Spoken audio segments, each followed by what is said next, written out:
പ്രിയപ്പെട്ട പ്രേക്ഷകരെ നമസ്കാരം.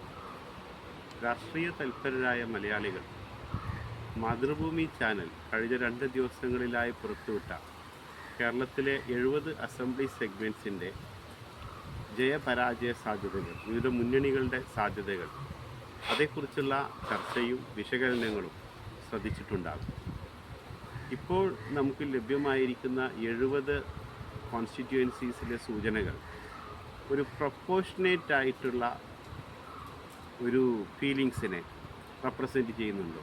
അഥവാ LDFന് കൂടുതൽ മുൻതൂക്കമുള്ള മണ്ഡലങ്ങളെയോ അല്ലെങ്കിൽ UDFന് കൂടുതൽ മുൻതൂക്കമുള്ള മണ്ഡലങ്ങളെയോ കൂടുതലായി പ്രതിനിധീകരിക്കുന്ന സ്വഭാവത്തിലുള്ള 70 കോൺസ്റ്റിറ്റ്യുവൻസീസിനെയാണോ അവർ തിരഞ്ഞെടുത്തിട്ടുള്ളത് എന്ന് പരിശോധിക്കുന്നതിന് വേണ്ടി ആ 70 അസംബ്ലി സെഗ്മെൻറ്റ്സിൻ്റെയും പേരുകൾ ഞാൻ എഴുതി വച്ചിട്ടുണ്ട്. കടുത്ത മത്സരം നടക്കുന്ന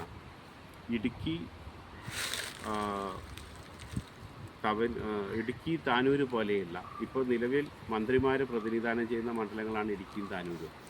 അപ്പോൾ അത്തരം കോൺസ്റ്റിറ്റ്യുവൻസീസ് അവിടെയുണ്ട്. നമുക്ക് ആ കോൺസ്റ്റിറ്റ്യുവൻസീസിനെ കൂടുതൽ പരിശോധിക്കുകയും അടുത്ത ഘട്ടത്തിലായി ഇന്ന് പുറത്തുവിടാനിരിക്കുന്ന 35 മണ്ഡലങ്ങളിലേതുകൂടി സൂചനകളെ വിശകലനം ചെയ്യുകയും ചെയ്യേണ്ടതുണ്ട്. അതിലേക്ക് നമുക്ക് കൂടുതൽ അസംബ്ലി സെഗ്മെൻറ്റ്സിനെ പ്രതിനിധാനം ചെയ്യുന്ന മലപ്പുറം, എറണാകുളം, തിരുവനന്തപുരം പോലെയുള്ള ജില്ലകൾക്ക് മതിയായ പ്രാതിനിധ്യം ലഭിച്ചിട്ടുണ്ട് എന്ന് തന്നെ വേണം കരുതാൻ.